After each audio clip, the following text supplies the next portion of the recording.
the word for the day. When they heard about this, his relatives set out to seize him, for they said, he is out of his mind.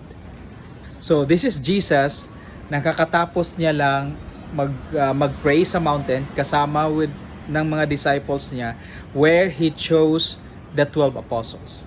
So pinangalanan niya sino yung mga 12 apostles. Ngayon, hindi ito naintindihan ng mga relatives niya at saka family niya. And you know what happened?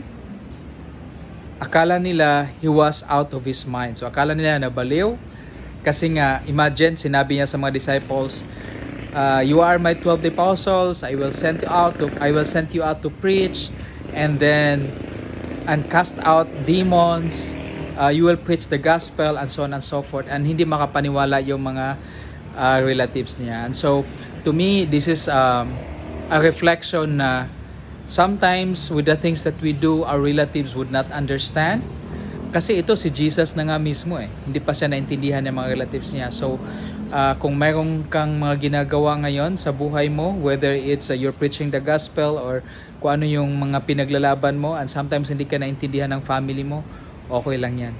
Si Jesus mismo dumaan sa ganun.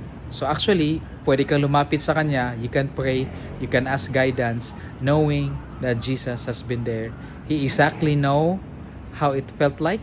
He exactly know the pain of being rejected by his own family. For more of this, hit like and subscribe and see what happens on day 1000.